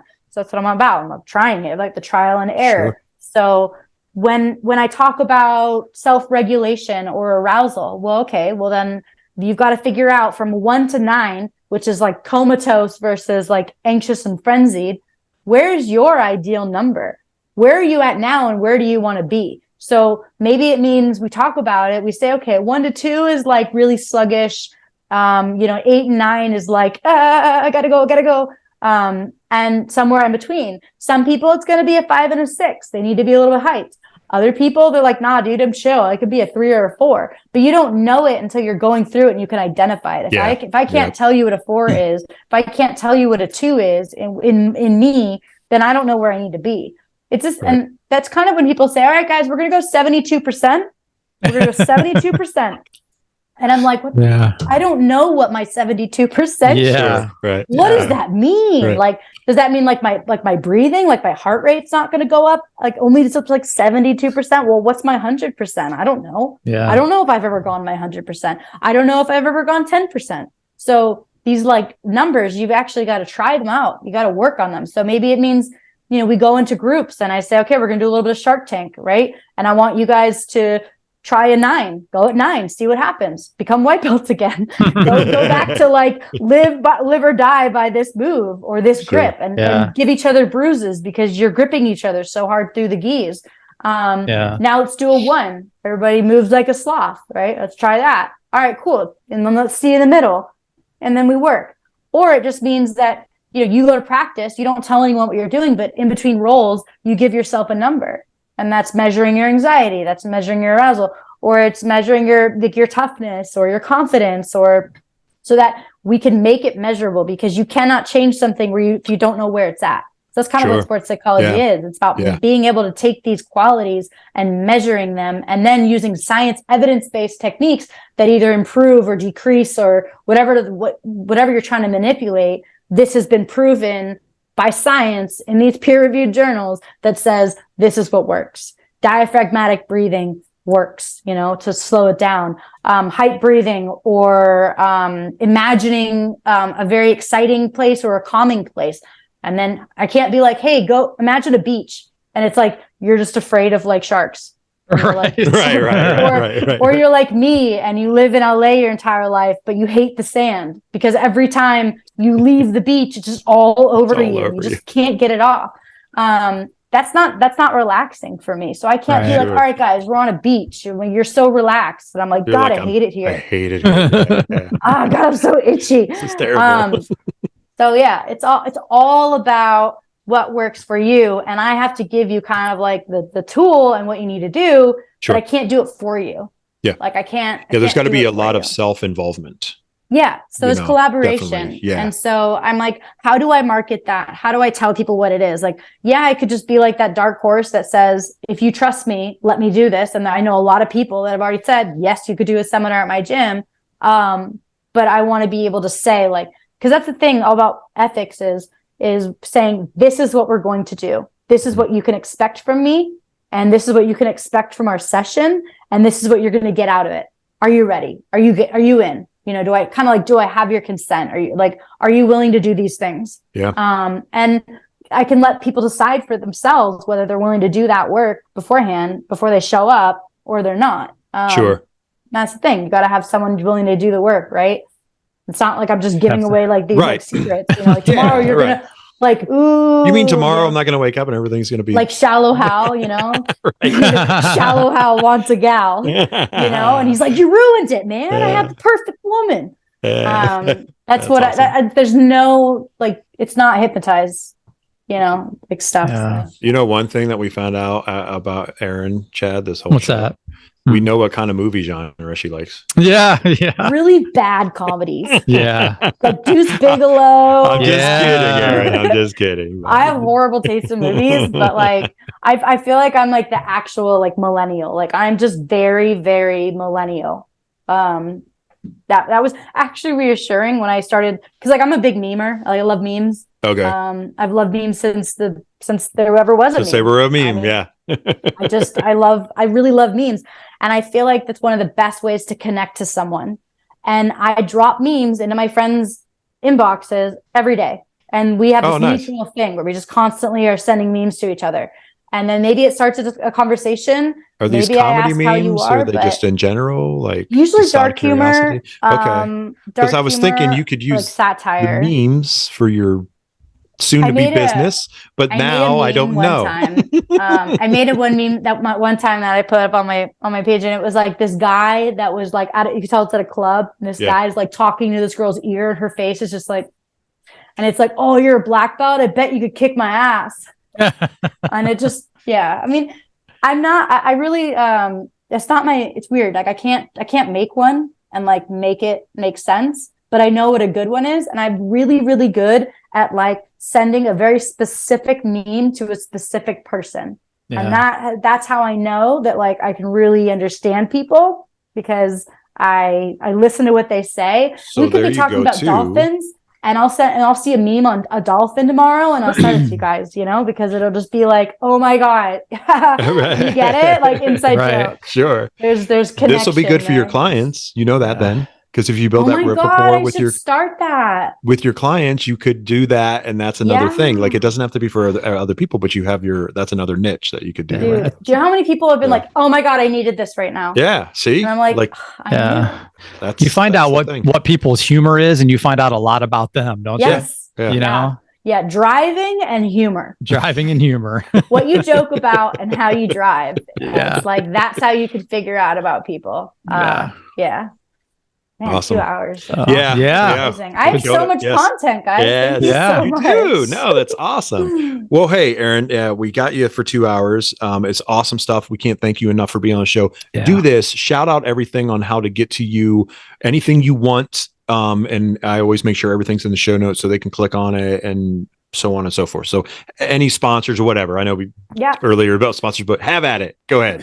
Fuck sponsors. Erin Herle is my Instagram. That's it. I'm working on my website. My website is currently something that's super outdated. It's like about public speaking, writing, and teaching gigs. And I'm like, no, none of that anymore. But I'm going to use this podcast. I'm going to listen to it, and I'm going to write my website based on all these things, because it sounds like I figured out some of the things that I'm trying to convey. Awesome. And once that's done, it's just erinherle.com. Otherwise, my nonprofit, Smith the Stigma, we have a Instagram, and we have stories. So people send in their stories of how jiu-jitsu has helped them with their mental health, which is just vulnerability and creates a community and just make sure that you feel like you're not alone. And also smiththestigma.org is our website. We sell patches and shirts, and we have also a course called the Mental Health Conscious Academy, where we have instructors that come on, and we do a whole Zoom session once a month where we teach about, the warning signs of stress and certain mental illnesses, and just how to talk to someone about it and how to approach someone in a non-judgmental way to make them feel like they're safe and that their needs are met. Awesome. Wow. Super cool. Well, again, thank you, young lady. Thank you guys. Please keep doing everything you're doing. And if you can't stop, won't stop, buddy. Yeah, good. If you need anything, reach out or whatever. If it's like, hey, I wrote this book, or I did this, or I'm about to drop the business and I want to promote it. Hey, holler. I'm sure we can talk more information as always. Sure. This is very much what we wanted to do with this show when we first started it, is bring people, obviously together networking, but give a platform to information that to get it out there. So thank you for everything. Appreciate it. This is awesome. This is great. Yeah, it was great. All right. Well, everyone out there, until next week. Chad, you got anything? Nothing? Nope. Nothing. All right. We'll see you guys. Right. Thank you. Thanks, Erin. Yep. Thanks, Erin. Bye.